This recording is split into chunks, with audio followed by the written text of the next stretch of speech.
Keanu Reeves est de retour pour rendosser la peau de John Wick, autant dire qu'on va s'en prendre plein la face. Salut à tous, c'est Vince sur Plot Time et on se retrouve aujourd'hui pour parler d'un nouveau thriller d'action américain, bien sûr la suite de John Wick chapitre 4 pour être plus précis, réalisé par le Chad Stahelski, un ancien chorégraphe de cascade très connu, très demandé dans le milieu, qui avait également travaillé sur des Matrix et plein d'autres gros blockbusters, mais surtout il est à l'origine de John Wick depuis le premier film. Ici, nous en sommes déjà au 4e volet, qui a étrangement décidé de reprendre une numérotation classique, alors que le précédent avait pour nom Parabellum, de la même façon que Scream 6, alors que le précédent avait juste pour nom Scream. Bref, chapitre 4 est donc le premier John Wick à ne pas avoir été écrit par le créateur d'origine, Derek Kolstad. Et de mon côté, pour vous donner mon point de vue très rapidement, eh bien j'apprécie beaucoup cette saga. Évidemment, sans être particulièrement fan, je vois parfaitement ce qu'il cherche à faire avec cette saga, un hommage pur et simple au cinéma d'action asiatique. C'est du fun pur jus dans des films particulièrement caricaturaux, et plus principalement dans le 3e volet qui ouvre une brèche au grand n'importe quoi. Mais un n'importe quoi auquel j'ai parfaitement adhéré. Et ça marche si bien qu'un spin-off est même sur le feu, Ballerina portée par Ana de Armas. En tout cas, ce qui fait beaucoup rire, c'est quand je repense au fait que, à la base, John Wick 4 devait sortir en même temps que Matrix 4. Le film était initialement prévu pour le 21 mai 2021, et finalement on se retrouve avec 2 longues années de retard suite à la pandémie. Évidemment, comme toujours, c'est un record. Donc vous savez, à l'époque, il y avait une théorie prétextant que Matrix 4 et John Wick 4 sont en fait un seul et même film, et bien malheureusement tout ça s'annule à 100%. Bref, avant d'aller plus loin, je tiens quand même à faire un petit hommage à Lance Reddick qui est mort bien trop tôt, 60 ans. Alors certes, il a été un très mauvais Wesker, ce n'est pas de sa faute, mais il restera à mes yeux un grand acteur et j'espère que John Wick 4 saura lui redorer le blason. Pour l'instant, le film a été aussi bien accueilli que les précédents, donc j'ai hâte, mais alors par contre, 2h50, mes aïeux, faut s'accrocher hein.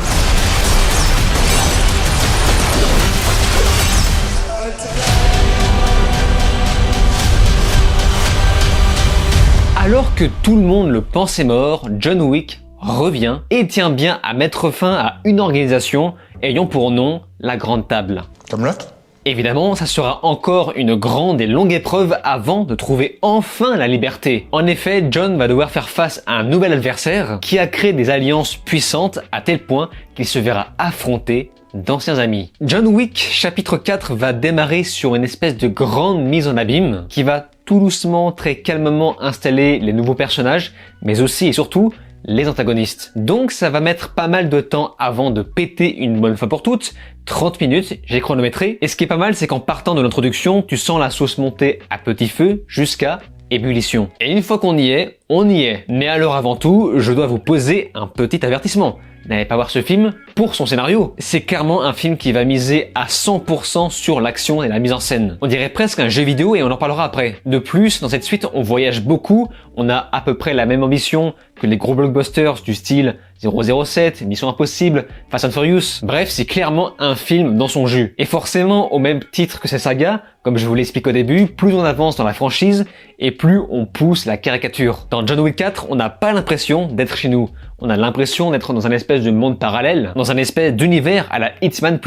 Je me souviens d'un combat dans John Wick 2, si je ne me trompe pas, un combat dans un métro où les passants s'en branlent complètement. Et c'est évidemment fait exprès. C'est posé là justement pour nous faire ressentir le fait qu'on n'est pas exactement dans le même monde. Et sans trop de surprise, il reproduit ce schéma dans le 4e volet. Et dans tout ça, on a un casting de psychopathes. Bon, ça m'a fait évidemment plaisir que Laurence Fishburne soit toujours présent dans cette suite, avec son espèce de surjeu de l'angoisse, qui colle quand même avec l'univers. On a aussi un nouveau personnage, une femme asiatique du nom d'Akira, incarnée par Rina Sawayama, qui est vraiment très bonne, surtout pour les scènes de combat évidemment. On met en avant aussi un antagoniste, le Marquis, la caricature bourgeoise incarnée par Bill Skarsgård. C'est un acteur que j'aime bien, mais il ne m'a pas spécialement convaincu dans ce film. Mais alors par contre, s'il y a un personnage dont je me souviens, c'est bien celui de Donnie Yen, donc Kane si je ne me trompe pas. Pour moi, Donnie Yen est un dieu du combat, mais alors là, dans ce film, il est incroyable. Il est incroyable. Il incarne dans ce film un aveugle qui va se combattre de la même façon qu'un Daredevil, poussé dans l'habituel second degré d'un John Wick. Et moi je me dis ça me saoule parce qu'on crée un spin-off porté par Ana de Armas, que j'aime beaucoup aussi, hein. Mais moi, ce que j'aimerais surtout voir, c'est un spin-off sur Donnie Yen. Ça, je vous le dis, j'achète. Et à côté, voyant la quantité de nouveaux personnages, j'avais peur qu'on s'égare dans quelque chose d'inutilement complexe. Mais heureusement, très rapidement, on se recentre sur John Wick. Et avant d'aller plus loin, je vais devoir faire une petite parenthèse spoilers. Vous en faites pas, comme à chaque fois, je mets le timer à l'écran. Alors attention, je spoil très rapidement, juste pour parler de Lance Reddick. Donc voilà, j'ai fait mes hommages au début de ma vidéo, et j'attendais vraiment que John Wick 4 redore son blason. Malheureusement, ce n'est pas le cas. Lors du premier tir du film, il a à peine eu le temps de dire « oups » qu'il se fait buter. Il faut dire que la mort de l'acteur était si imprévisible que forcément les scénaristes ne pouvaient pas prévoir ce genre de choses. Le film était déjà tourné, déjà préparé en salle pour être sorti. Et en plus de ça, son personnage meurt vraiment comme un caca. C'est extrêmement décevant, j'aurais bien aimé voir quelque chose de plus épique. Et sur le coup, je me suis dit, ouais, mais il s'est pris une balle. À mon avis, il est pas encore mort. Et on connaît bien un peu la saga. Et après, je me suis rappelé d'un truc. C'est que, vous savez, John se prend plusieurs balles à la fin du 3, mais il porte son fameux costard briseur de balles. Alors que là, le personnage de Lance Reddick se prend une véritable balle, il saigne. Donc ça met la puce à l'oreille sur le fait qu'il meurt vraiment. Et c'est pour ça que je pense un peu à la fin du film. Donc je profite encore de cette partie spoiler pour parler de la fin de John Wick 4. Bon, déjà je vous le dis, mais j'ai vraiment apprécié cette fin car on finit sur une note beaucoup plus calme. Après toutes les scènes d'action qu'on a eues, voilà, on finit sur quelque chose de beaucoup plus western. Un duel simple avec un twist de cowboy. Et pour le coup, John Wick se prend des balles sans son costard. Donc concrètement, symboliquement, ça voudrait dire qu'il est réellement mort. Ou alors on nous laisse un petit peu sur le doute au cas où le film fait encore un carton, parce que les films marchent box-office de plus en plus, de film en film, donc j'imagine que les producteurs attendent de voir, mais clairement la franchise a encore beaucoup de choses à raconter, déjà pour son spin-off en préparation, mais aussi par rapport au personnage de Kane. Alors j'ajoute que je ne suis pas resté à la fin du générique, c'est après que j'ai appris qu'il y avait en effet une scène à la fin, et apparemment c'est une scène très rapide sur le personnage de Kane avec Akira. Donc une fin énigmatique, mais qui selon moi ouvre quand même des portes sur un univers étendu. Fin de la partie spoilers. Vous savez, quand t'es devant ce film, tu sais que tu vas t'en prendre plein la face. Ouh là là, qu'est-ce que ça sent le pognon? Mais vraiment, ça sent le pognon à plein nez. On a des scènes d'action tellement intenses que j'étais littéralement en transe devant. Vraiment, j'étais là, hypnotisé. C'est complètement dingue.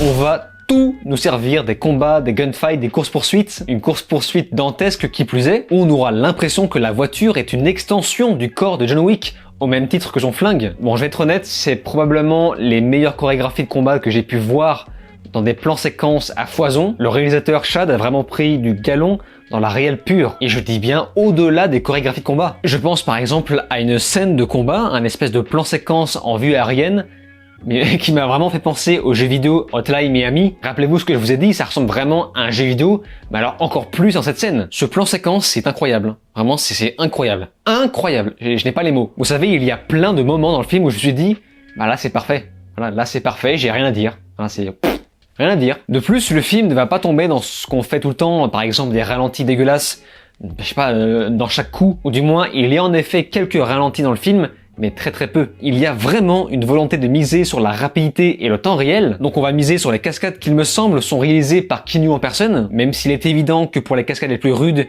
il possède une doublure. Mais vraiment, il y a quelque chose de très humain dans ces combats. Keanu Reeves s'est beaucoup entraîné, il semble essoufflé, mais évidemment, c'est fait exprès. Et il s'ensuit des panoramas impressionnants, avec de belles couleurs, même si, attention, le fameux complémentaire criard du vert et du rouge, je suis pas non plus hyper fan. D'autant que, avant d'aller voir ce film, je me suis posé la question si, oui ou non, ils allaient garder la photo, l'image, les couleurs, la même colorimétrie que le film précédent.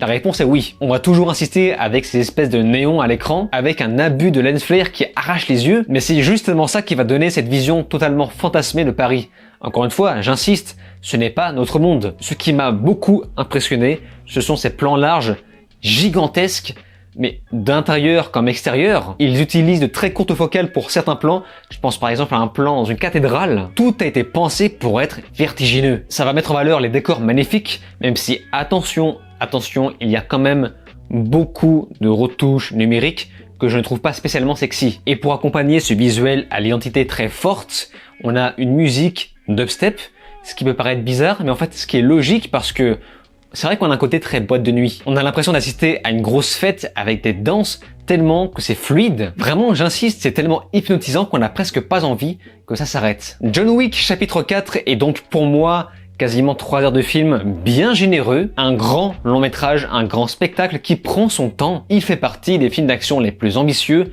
que j'ai pu voir. Mais c'est surtout un volet qui a mis la barre beaucoup trop haute et je ne sais pas s'ils parviendront à augmenter encore la dose. En tout cas, si suite il y a, si le film marche, mais je ne vois vraiment pas dans quelles circonstances, dans quel monde John Wick 4 ne pourrait pas marcher. Non, vraiment, ce film, il tue, il défonce, il compile toutes les bonnes choses des films d'action modernes. Voilà, on se prend pas la tête, on nous fait pas la leçon, on ne fait pas de politique, c'est juste du pur divertissement d'action à l'américaine, vous en aurez pour votre argent. Bref, foncez le voir, allez aux toilettes avant parce que 2h50 encore une fois, et si vous en sortez indemne, n'hésitez pas à me faire part de votre avis dans les commentaires. Et c'est donc sur ces mots qu'on se laisse, n'oubliez pas de vous abonner à ma chaîne YouTube, cliquez sur la cloche, souscrire si vous pouvez, et de me rejoindre sur les réseaux sociaux. Je vous dis alors ciao et à la prochaine.